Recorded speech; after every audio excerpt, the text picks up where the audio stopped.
was Friday night, and Virginia and I had just finished a really busy week in Toronto at St. Michael's College, and Virginia was working 2 jobs to put me through my PhD program. And we had been married about 5 years, and we began contemplating adoption.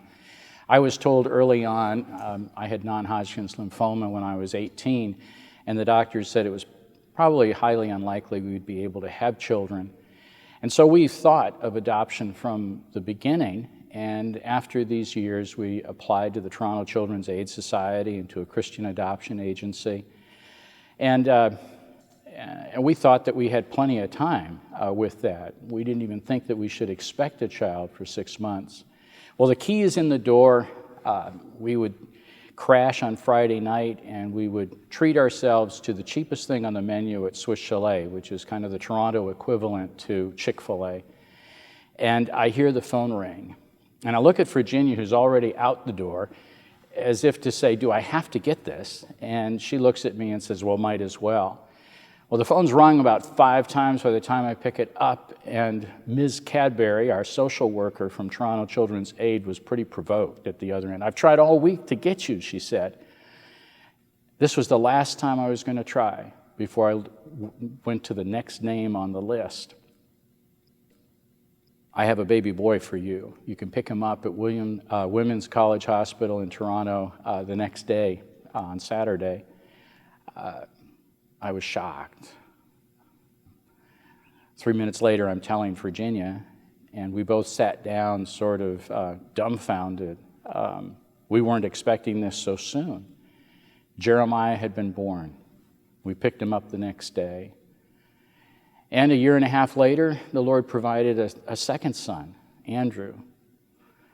And 5 years later, a daughter, conceived naturally by Virginia in shock and surprise for us, splendid anticipation for 9 months.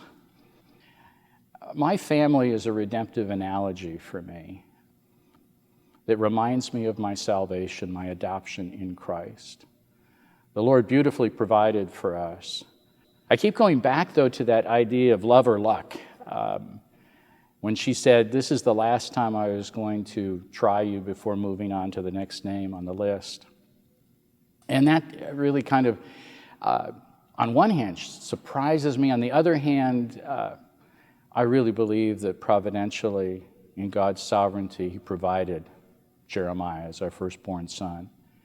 And really, we have 3 firstborn children. All 3 were firstborn. And to me, that's a wonderful analogy of what it is to be adopted into the family of God, to have the privilege of sons and daughters, firstborn children of God. The first chapter of Ephesians speaks of, in love, He predestined us for adoption, to be the sons and daughters of Jesus Christ. I'm so grateful for that, and the Lord has blessed our family. He's given me a wonderful object lesson for the theology that informs my life and the salvation He has given to me.